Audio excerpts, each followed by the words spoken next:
Hello बच्चों, क्या हाल चाल। मैं कुंदन कुमार, स्वागत है आपका मैथमेटिक्स जोन प्रेरणा पे। हम लोग क्लास 10 के चैप्टर नंबर 4 जो है द्विघात समीकरण को पढ़ रहे थे। इस चैप्टर में टोटल 11 क्लास हो चुके हैं। यदि आप हमारे चैनल पे पहली बार आए हैं तो मैं आपको सजेस्ट करूँगा कि आप उन पिछले क्लास को जाकर एक बार जरूर देख लें, ताकि आपका जो भी कॉन्सेप्ट या क्वेश्चन इस चैप्टर में छूट गया है वो आपका कवर अप हो जाए। तो इसी के साथ आज क्लास शुरू करते हैं।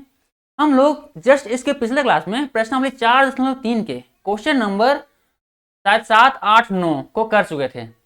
आज क्लास में उससे आगे क्वेश्चन को डील करेंगे, यानी आगे प्रॉब्लम को देखेंगे, जो कि है क्वेश्चन नंबर 10 और 11। ठीक है, चलिए अपना कलम को कॉपी किताब निकाल लीजिए और शुरू कीजिए आंसर पढ़ना।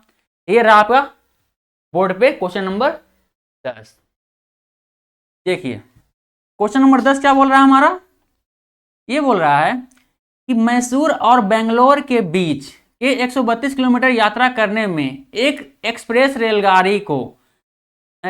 एक एक्सप्रेस रेलगाड़ी सवारी रेलगाड़ी से 1 घंटा समय कम लेती है। यदि मध्य के स्टेशनों पर ठहरने का समय ध्यान में ना लिया जाए तो यदि एक्सप्रेस रेलगाड़ी औसत औसत चाल यानी एक्सप्रेस रेलगाड़ी का औसत चाल सवारी गाड़ी की औसत चाल से 11 किलोमीटर प्रति घंटा अधिक हो तो दोनों रेलगाड़ियों की औसत चाल ज्ञात कीजिए। देखिए एक दूरी है जो क्या है, मैसूर से बेंगलुरु के बीच की दूरी कितनी, 132 किलोमीटर। इसको दो रेलगाड़ी यहाँ तय करती है, तय करने करने कह रहा है क्वेश्चन में। पहला क्या है, एक सवारी रेलगाड़ी है, दूसरा क्या है, एक एक्सप्रेस रेलगाड़ी है। और कह रहा है जो एक्सप्रेस रेलगाड़ी है वो सवारी रेलगाड़ी से 1 घंटा कम समय लेती है। और ये भी कह रहा है कि एक्सप्रेस रेलगाड़ी की जो चाल है, औसत चाल है, वो सवारी रेलगाड़ी से पूरे 11 किलोमीटर प्रति घंटा अधिक है। समझ में आ गया। इसमें क्या है, आपसे पूछ रहा है दोनों रेलगाड़ी को, मतलब सवारी रेलगाड़ी और एक्सप्रेस रेलगाड़ी दोनों की औसत चाल आपको ज्ञात करना है, ये आपसे पूछ रहा है। सिंपल, पहले किसको एक्स मानेंगे, इसको जानने के लिए क्या करेंगे, सबसे पहले आपको ध्यान देखना पड़ेगा कि कौन सा रेलगाड़ी किस पे डिपेंड कर रहा है, किसका रेलगाड़ी चाल किस पे डिपेंड कर रहा है। यहाँ देखिए क्या बोल रहा है कि यदि एक्सप्रेस रेलगाड़ी की औसत चाल सवारी गाड़ी की औसत चाल से 11 किलोमीटर प्रति घंटा अधिक है, मतलब कौन अधिक है, एक्सप्रेस, जो एक्सप्रेस रेलगाड़ी है उसकी चाल क्या है, अधिक है। मतलब यदि हम सवारी रेलगाड़ी की औसत चाल x मान ले तो एक्सप्रेस रेलगाड़ी की औसत चाल क्या हो जाएगा, x प्लस 11, क्योंकि बोल रहा है 11 किलोमीटर प्रति घंटा अधिक है, मतलब x प्लस 11 हो जाएगा। तो चलिए आप समझ में आ गया कि हमको किसको मानना है, सवारी रेलगाड़ी की औसत चाल को मानना है x। ठीक है, चलिए मानते हैं। माना कि सवारी रेलगाड़ी का औसत चाल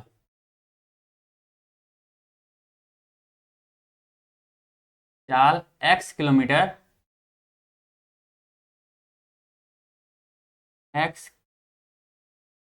किलोमीटर प्रति घंटा है। तो एक्सप्रेस रेलगाड़ी का चाल, एक्सप्रेस रेलगाड़ी का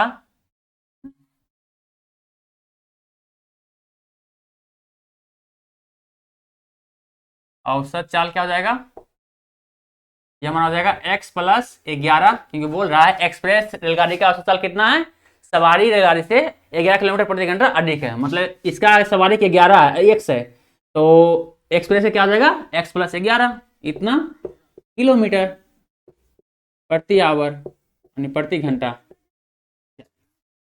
और देखिए और क्या कर रहा है, और दिया गया है इसके दोनों रेलगाड़ियों का कितना है, दोनों का समय दे दिया गया, मतलब समय ज्ञात हो गया है, मतलब समय को हम मान लिए, ज्ञात तो नहीं हो, ज्ञात तो आगे होगा।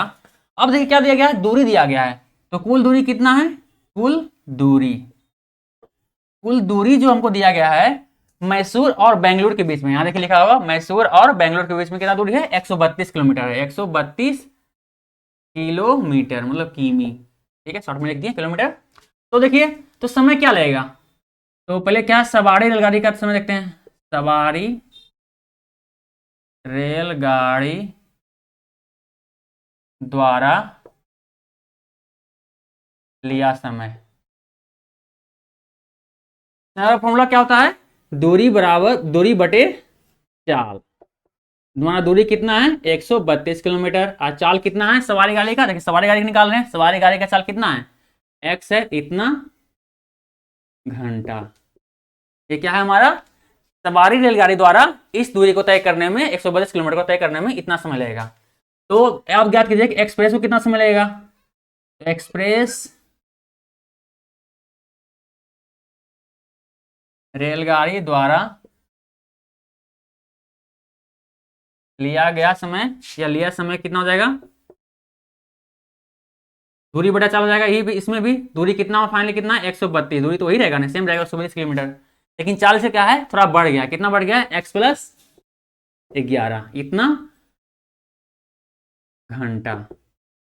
अब देखिए इतना तो अब लिखा लिए, क्वेश्चन में समय के बारे में भी कुछ बोल रहा है।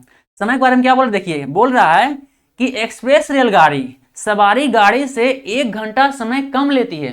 ये तो आम सी बात है कि इसकी चाल मतलब एक्सप्रेस की चाल बहुत ज्यादा है तो समय थोड़ा कम लेगा उसी डिस्टेंस को कवर करने में, और सवारी थोड़ा सा चाल कम है तो थोड़ा समय क्या है ज्यादा थोड़ा लेगा उसी दूरी को तय करने में।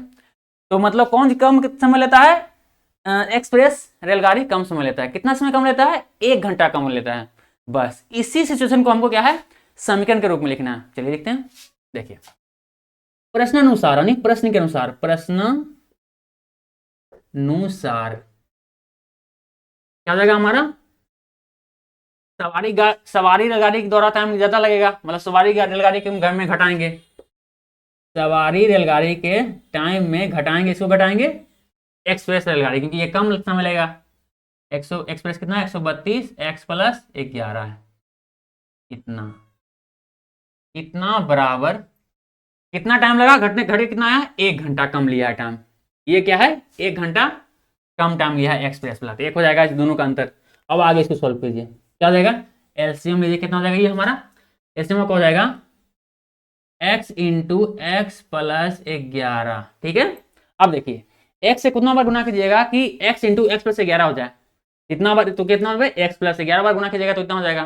तो x प्लस 11 क्या है ऊपर गुना हो जाएगा, मतलब 132 गुने कितना हो जाएगा, इतना गुने x प्लस 11, सही है।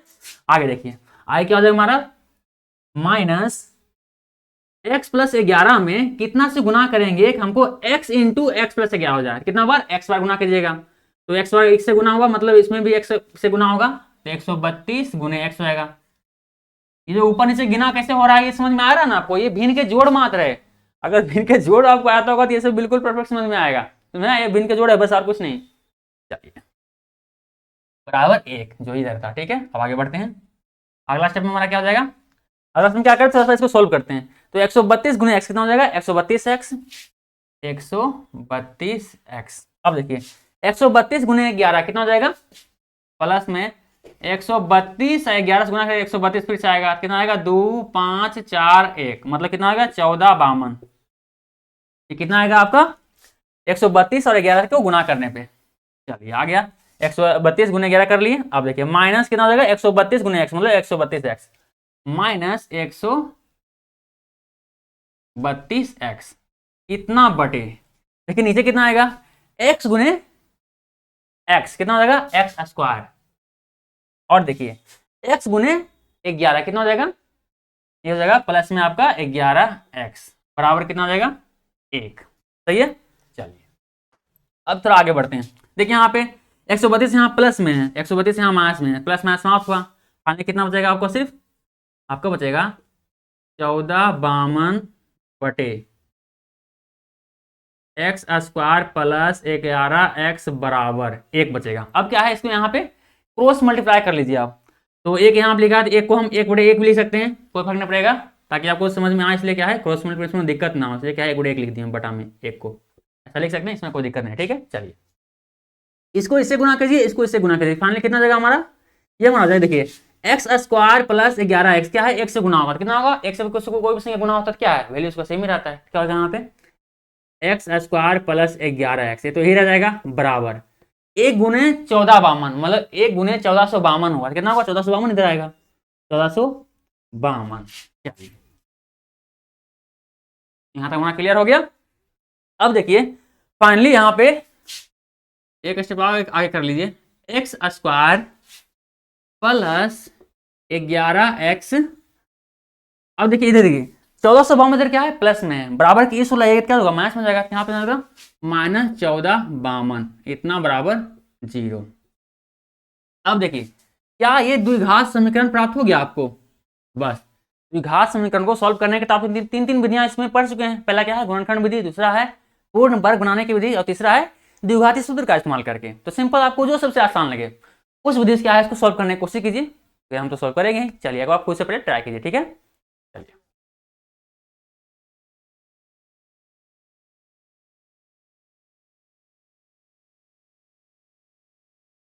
चलिए उम्मीद करते हैं आप लोग ट्राई कर लेंगे एक बार। अब हम करते हैं इसको। चलिए गुणनखंड विधि बनाते हैं। तो गुणनखंड विधि बनाने के लिए क्या करना पड़ता है, पहले ए गुणे सी करना पड़ता है। तो ए गुणे सी मतलब ए गुणे सी, हमारा यहाँ कितना है, मतलब एक्स का गुणांक यहाँ क्या है, एक है, एक है, तो एक लिख लीजिए गुणे सी बराबर कितना है 1452, 1452। अभी प्लस माइनस मत लीजिए कि माइनस में 1452 है, ऐसा कुछ मत सोचिए, सिर्फ क्या है अंक उठाइए 1452। फाइनली कितना है आपका, फाइनली आएगा 1452 ही आएगा। अब 1452 जो आया गुणनफल जो आया दोनों का इसी का, उसका क्या है आवाज गुणनखंड निकालिए, कितना हो जाएगा आपका, दो बार में लेगा तो हो जाएगा 7 26, फिर दो बार में लगेगा कितना हो जाएगा 36 72 3, फिर दो बार में लग रहा नहीं लगेगा, तीन बार में लगेगा, हाँ लगेगा, तीन बार में 1 2 1, तीन बार में लग रहा है, लगता है शायद नहीं लगेगा, चार बार में नहीं, पांच बार में नहीं, छह बार में नहीं, सात बार में नहीं, 7 7 में 14 7 और 5 12 11 नहीं, 7 में 8 9 11 11 बार में सर लग रहा है, 11 ने 11 क्या 21 बार में। मतलब फाइनली कितना है आपका जो गुणनखंड जो आएगा वो 2 गुने 3 गुने 11 गुने और 11 आएगा, सही है। अब देखिए ये जो आवाज गुणनखंड आपको प्राप्त हुआ है, इसको आपको ऐसे जोड़ा लगाना है कि क्या है, आपको जोड़ने घटाने से क्या है बिजला अंक प्राप्त हो जाए। जोड़ने घटाने पर क्या करिएगा, देखिए लगाते हैं क्या, देखिए 2 4 4 11 कितना होगा 44, और 11 गुने 3 कितना हो जाएगा -33, इतना में 44 में -33 गया, कितना बचेगा 11। देखिए 11 हमको लाना था, मतलब हमारा जोड़ा मिल गया कि हमको जोड़ा लगाना है, ठीक है। चलिए क्या जोड़ा मिल जाएगा यहाँ पे, एक्स स्क्वायर प्लस कितना हो जाएगा 44x, 44x माइनस 33x, तो 44x माइनस 33x कितना 11x हो गया, बिल्कुल सही है, पल माइनस 1452 बराबर 0। चलिए ये तो रफ वर्क नहीं था, क्या इसको मिटा देते हैं, ये आपको अगर उतारना चाहें तो आप क्या इसको उतार लीजिए, ऐसे इसको मिटा देते हैं, ठीक है। चलिए मिटा दे, मिटा रहे हैं, ये रफ वर्क था इसलिए यहाँ पे यहाँ होना जरूरी नहीं है इसको। अब आगे सोल्व कीजिए इसको। अब देखिए एक्स स्क्वायर प्लस 44x में से क्या एक्स कॉमन ले लीजिए, एक्स कॉमन ले, यहाँ के सिर्फ एक एक्स बचेगा, प्लस यहाँ कितना बचेगा 44, क्योंकि दो एक्स था इसमें एक एक्स कॉमन लेती है, एक एक्स बचा, यहाँ पे 44x था, 44 को एक एक्स को कॉमन ले लिया, यहाँ क्या बचा सिर्फ 44 बचा, माइनस इस 33 को दोनों में से कॉमन ले लीजिए, तो 33 कॉमन हो गया, फाइनली कितना बचेगा x प्लस 44 बराबर 0, -33 प्लस 44 गुने में माइनस होगा, प्लस माइनस माइनस जाएगा, और 33 गुने 44 कितना होगा 1452 होगा, बिल्कुल सही। ये देखिए साइन आप मिलाना जरूरी है कि ये तो इसका इस गुने इतना गुने ये वाला साइन आना चाहिए, तभी आपका सही साइन है, ठीक है। चलिए नहीं तो कहीं अगर नहीं आया तो मतलब कहीं गड़बड़ है, यहाँ सही है, बिल्कुल सही है। अब क्या करेंगे, x माइनस और 33 को क्या है ब्रैकेट के अंदर ले लेते हैं, ब्रैकेट के अंदर x माइनस 33 को, और क्या है x प्लस 44 को बराबर क्या है एक कॉमन ले लेते हैं, तो x प्लस 44 ये हमारा कॉमन हो गया। चलिए इतना बराबर क्या है 0। अब देखिए एक बार x माइनस 33 बराबर क्या है 0 ले लीजिए, और एक बार x प्लस 44 बराबर क्या है 0 ले लीजिए, देखते हैं क्या आता है। ये आपका आ गया x बराबर क्या आएगा यहाँ पे, यहाँ पर जाएगा प्लस में 33, और इधर क्या आ जाएगा आपका x बराबर -44, क्योंकि इधर प्लस में था, बराबर को उधर गया क्या माइनस में जाएगा, यहाँ माइनस था बराबर किधर गया तो प्लस में आ गया। फाइनली देखिए हम क्या निकाल रहे हैं, आपको एक से दो वैल्यू आया है, एक 33 एक -44। देखिए हम लोग यहाँ निकाल रहे हैं क्या है, औसत चाल निकाल रहे हैं। हम लोग जानते हैं कि चाल, क्षेत्रफल, प्राप्तांक, लंबाई ये सब क्या है माइनस में नहीं होता है, ये हमेशा क्या है पॉजिटिव नंबर ही होता है, पॉजिटिव होता है। तो क्या है जो माइनस लाए वो क्या है संभव नहीं है, वो लिखेंगे इस वैल्यू क्या है, यह वैल्यू क्या है संभव नहीं है, इस क्वेश्चन के लिए संभव नहीं है, ये वैल्यू संभव नहीं मतलब क्या है इस वैल्यू संभव में लिखेंगे। अतः फाइनली एक्स बराबर क्या माने थे सवारी रेलगाड़ी का औसत चाल, क्या हो जाएगा, अतः सवारी रेलगाड़ी गाड़ी का औसत चाल, औसत चाल हम लोग क्या माने थे, एक्स माने थे। एक्स बराबर कितना आया, 33 कितना किलोमीटर प्रति घंटा आएगा। चलिए, और तथा एक्सप्रेस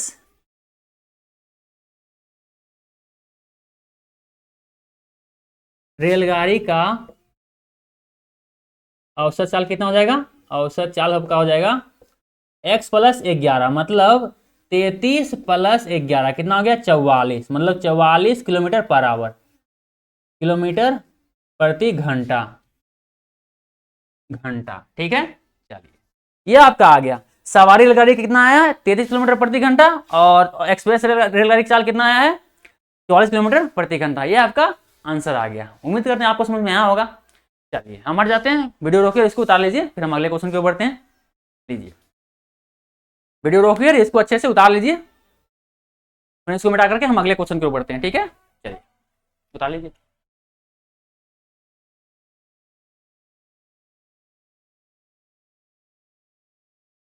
उम्मीद करते हैं इसको उतार लिए होंगे अब तक वीडियो रोक करके। चलिए अब आगे बढ़ते हैं।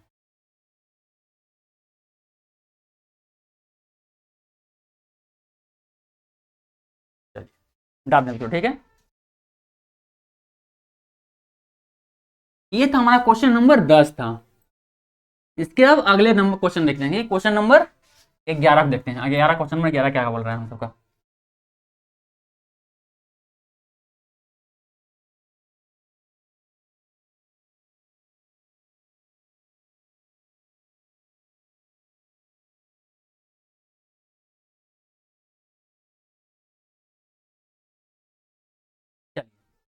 क्वेश्चन नंबर 10 हो गया। आप क्वेश्चन नंबर 11 की ओर बढ़ते हैं, मतलब अगला क्वेश्चन देखिए हमारा ये रहा आपका अगला क्वेश्चन बोर्ड पे। देखिए क्या है, क्वेश्चन में 11 बोल रहा है कि दो वर्गों के क्षेत्रफलों का योग 468 वर्ग मीटर है। यदि उनके परिमाप का अंतर 24 मीटर हो तो दोनों वर्गों की भुजाएं ज्ञात कीजिए। ठीक है, बोल रहा है कि अगर दोनों दो वर्गों के क्षेत्रफल दिया गया है, दो वर्गों के क्षेत्रफलों का योग दिया गया है 468 वर्ग मीटर, और बोल रहा है कि उनके परिमापों का अंतर भी दिया गया है, कितना दिया गया है, 24 मीटर। तो कह रहा है दोनों की भुजाएं ज्ञात कीजिए। चलिए इसमें क्या है, हम परिमाप को मान लेते हैं। ठीक है, चलिए मान लेते हैं,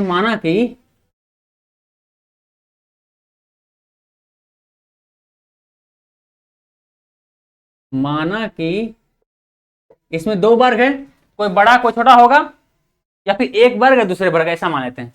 मान लेते हैं, माना कि एक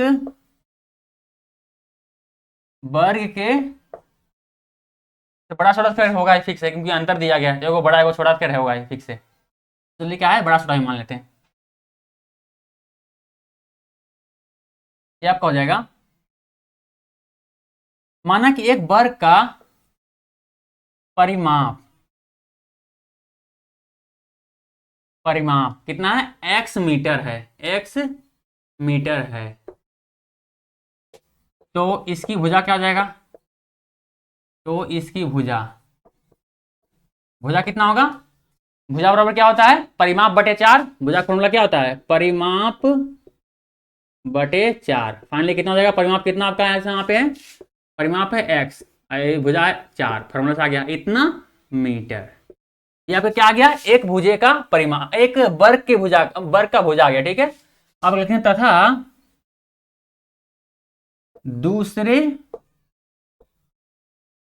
वर्ग का परिमाप, वर्ग का परिमाप कितना हो जाएगा, परिमाप कितना होगा, देखिए लिखा क्या गया है कि उनके परिमापों का अंतर कितना है, 24 मीटर है। तो एक का परिमाप कितना है, x मीटर है, अगला क्या होगा, x प्लस 24 होगा, ये हो जाएगा x प्लस 24 मीटर, इसका परिमाप होगा इतना मीटर। तो दूसरे परिमाप, दूसरे वर्ग का भुजा कितना हो जाएगा, तो इसकी भुजा क्या होगा, तो इसकी भुजा, तो इसकी भुजा, भुजा बराबर क्या है, फिर से फॉर्मूला आगे लगेगा, क्या लगेगा, परिमाप बटे 4। तो परिमाप बटे 4 हो जाएगा, परिमाप बटे 4। फाइनली परिमाप इसका कितना है, x प्लस 24, ये आपका परिमाप है बटे 4 इतना मीटर।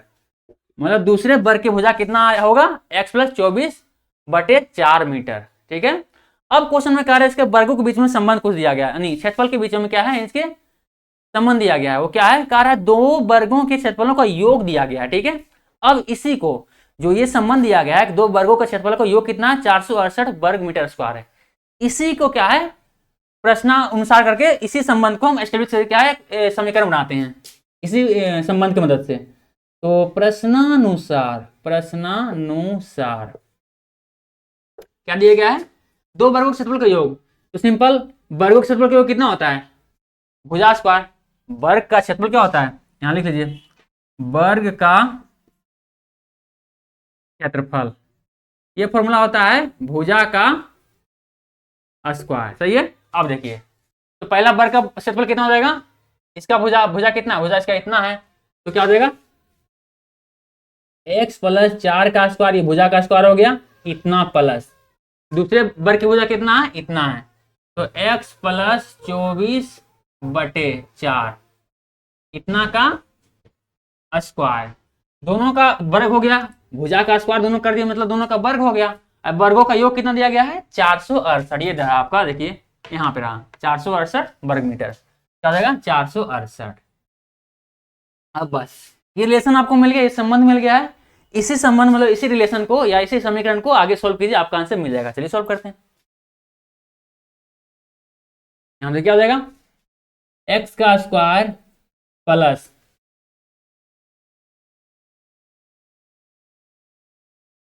416 प्लस ये कितना हो जाएगा, x प्लस 24 का होल स्क्वायर बटे कितना हो जाएगा 416 बराबर ये कितना हो जाएगा 468। आगे तो सॉल्व करते हैं इसको, ये क्या मिलेगा हमको, x का स्क्वायर बटे 16 प्लस, अब देखिए x प्लस 24 का स्क्वायर है, क्या ये इस पे टूटेगा, a प्लस बी का होल स्क्वायर आप लोग जानते होंगे होता है a का square plus 2ab plus b square, ये होता है आपका इस फॉर्मूला। बस यही फॉर्मूला क्या है, इसको तोड़ दीजिए x प्लस 24 को, तो a का स्क्वायर मतलब x का स्क्वायर, तो x का स्क्वायर प्लस 2ab, तो 2 गुने a का मान कितना है x है, x और b का मान कितना है यहाँ 24 है, क्या आ जाएगा 24, फाइनली कितना आएगा, ये 24 ना 48x, मतलब 2 मान कितना होगा 48x, क्या होगा यहाँ पे प्लस 48x। अब देखिए यहाँ पे अंतिम में 24 का स्क्वायर, 24 का स्क्वायर क्या होता है 576 इतना बटे ये क्या हो जाएगा 16 बराबर कितना होगा 468, चलिए जो कि क्वेश्चन में दिया गया था। ठीक है, अब क्या है इसको मिटा देंगे। ठीक है, ये तो रफ वर्क नहीं था, ये फॉर्मूला आपको आदि होगा, ये तो बस ऐसे आपको समझाए थे, तो इसको मिटा दें। ठीक है, चलिए मिटाते हैं। अब देखिए फाइनली क्या हो गया आपका, अब एलसीएम ले लीजिए, एलसीएम तो दोनों बराबर है, तो एलसीएम तो दिक्कत होगा नहीं, 16 ठीक कितना हो जाएगा x का स्क्वायर प्लस 48x प्लस 576 बराबर 468। आगे क्या हो जाएगा, x का स्क्वायर क्या हो जाएगा 2x का स्क्वायर, यहाँ प्लस 48x प्लस 576 और क्या है 468 को बराबर की इस ओर ले आए, क्या हो जाएगा माइनस में जाएगा, इधर प्लस में इधर माइनस में हो जाएगा माइनस, या क्या है इसको भी यहाँ पे नहीं लाइए। ठीक है, इसको उधर रहने दीजिए, चलिए इस 16 को बराबर पहले उधर भेजिए। ठीक है, चलिए क्या हो जाएगा यहाँ पे, ये हमारा हो जाएगा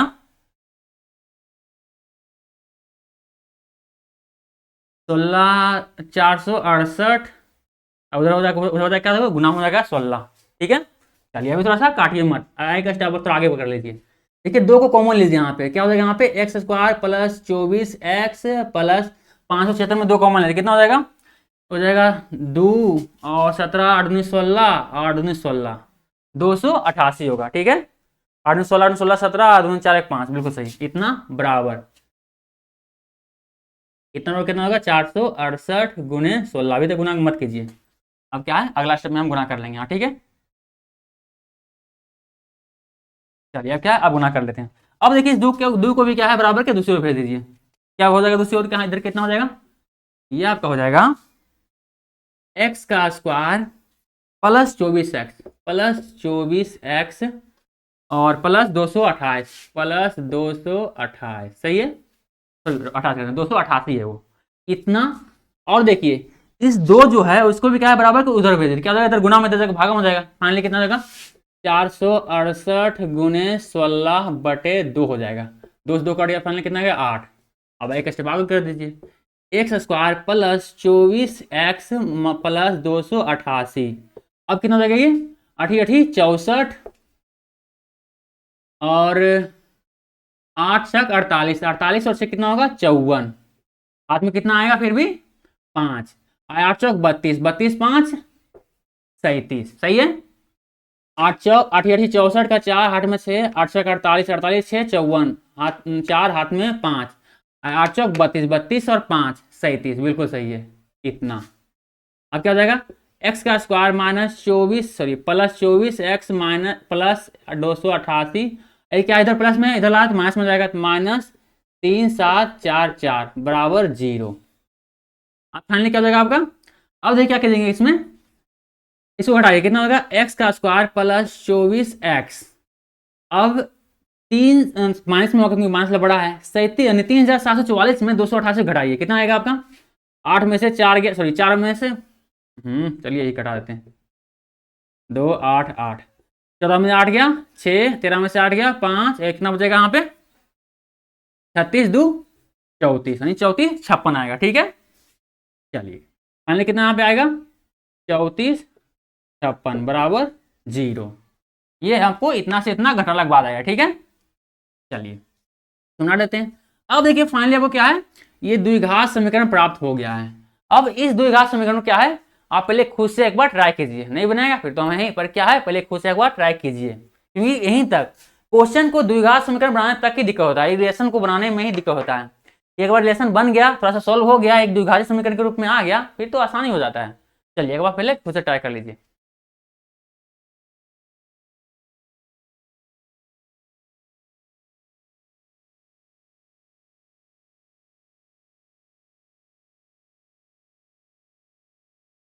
उम्मीद करते हैं आप एक बार ट्राई कर लिए होंगे। अब आगे बढ़ते हैं, देखिए पहले क्या करना पड़ता है, ए और सी को पहले गुना करेंगे, एक सी एक मान कितना है, ए सी का मान कितना है 1 है, सी का मान कितना 34 56, मतलब आएगा 34 56, 34 56 में क्या है आवाज गुणनखंड कर लीजिए, ये कितना आएगा आपका, ये आपका आ जाएगा 2 बार में 17 और 8 दूनी 56, फिर 2 बार में कितना आएगा ये आपका आ जाएगा 8 दूनी 16 और 1 बार 6 दूनी 12 4, इतना में आएगा, फिर 2 बार में कितना होगा 4 और 3 2, फिर फाइनली कितना आएगा 2 बार में 2 16, फिर 2 बार में कितना आएगा, लगता है 4 का ही मल्टीप्लाई है क्या, 56 28 8 16 12 सही है, 8 16 28 सही है, 4 32 सही है इतना।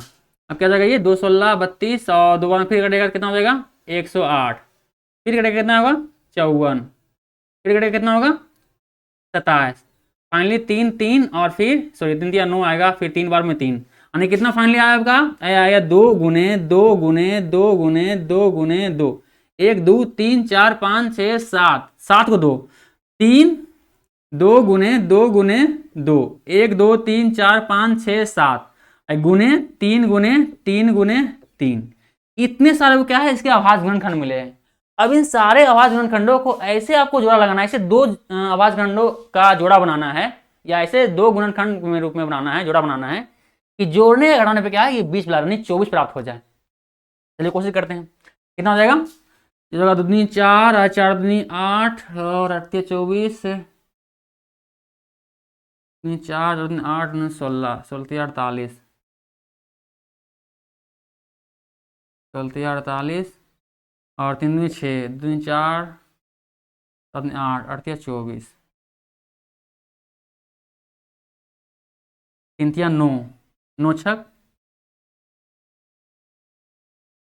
9 72, अच्छा इतना आ गया नहीं, ये 48 आ गया और 3 3 9 और 9 दूनी 18 18 दूनी 36 दूनी 72 72 माइनस 24, ये आपका देखिए 72 में 48 घटेगा कितना आएगा 24 आपका आ जाएगा, मतलब 20 पद आ गया, मतलब जो हम जोड़ा ढूंढ रहे थे क्या मिला हमको 72 और 48 के रूप में मिला। चलिए लिख देते हैं इसको, क्या लिखेंगे फाइनली क्या मिलेगा, इसको हटा देते हैं इस लाइन को, x square plus 72x minus 48x minus 3 4 5 6, ठीक है।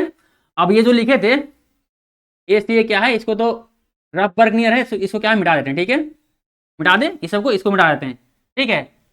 अगर उतारना चाहते हैं तो उतार लीजिए, फिर इसको मिटा देते हैं। चलिए मिटा देते हैं इसको।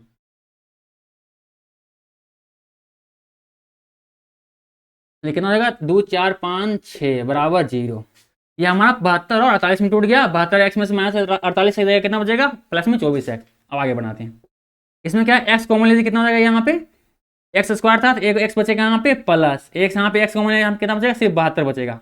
माइनस 48 को कॉमन लीजिए, कितना बचेगा यहाँ पे, यहाँ सिर्फ एक्स बचेगा, और माइनस यहाँ पे 72 बच जाएगा। 72 माइनस माइनस यहाँ प्लस होगा, देखो नहीं गड़बड़ है, मतलब यहाँ माइनस तो यहाँ प्लस करना पड़ेगा, ताकि प्लस माइनस यहाँ माइनस हो जाए, बराबर 0। हमारा सही है। यहाँ पे क्या करेंगे, x माइनस 48 को ब्रैकेट के अंदर कर लीजिए, और x प्लस 72 बराबर x प्लस 72, दोनों क्या है, एक बदल कॉमन ले लीजिए, तो x प्लस 72 दोनों बदल वो कॉमन आ गया, बराबर 0।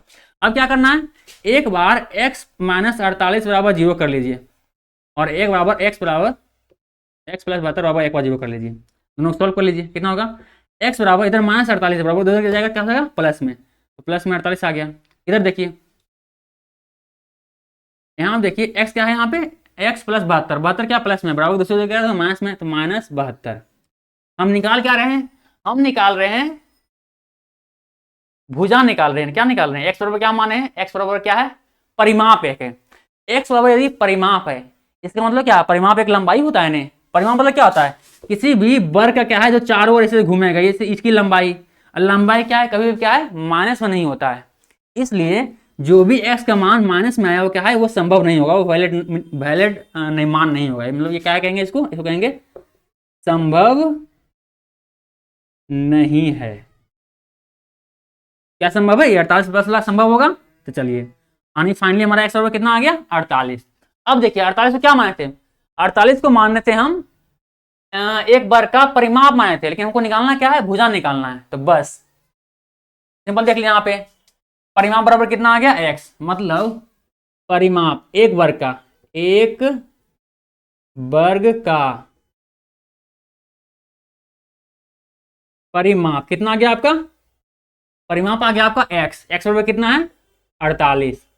और भुजा क्या होता है, इसका भुजा क्या हो जाएगा, भुजा बराबर क्या हो जाएगा, देखिए परिमाप बटे 4, मतलब x बटे 4 हो जाएगा। तो x बटे 4 मतलब x बटे 4 मतलब क्या हो जाएगा हमारा, ये हो जाएगा हमारा 48 बटे 4, यानी कितना होगा, बच्चों का 48 मतलब 12 मीटर है, सेंटीमीटर है, चलिए मीटर में है, क्या है 12 मीटर।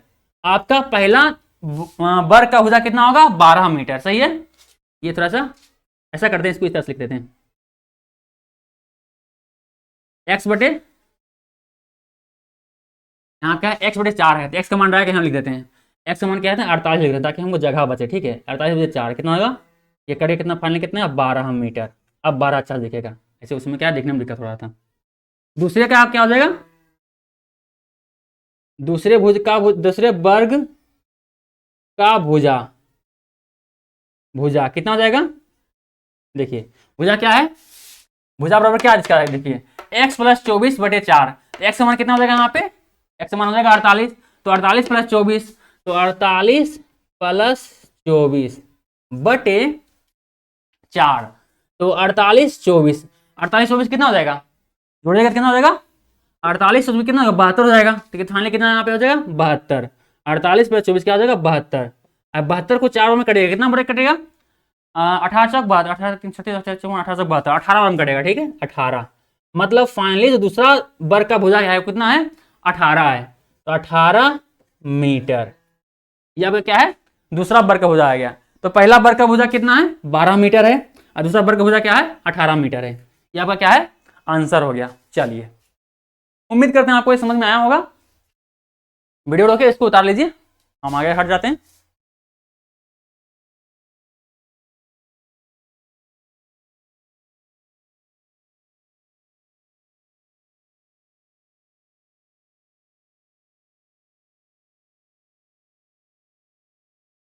चलिए उम्मीद करते हैं आप इस वीडियो को, वीडियो करके आप इसको उतार लिए होंगे।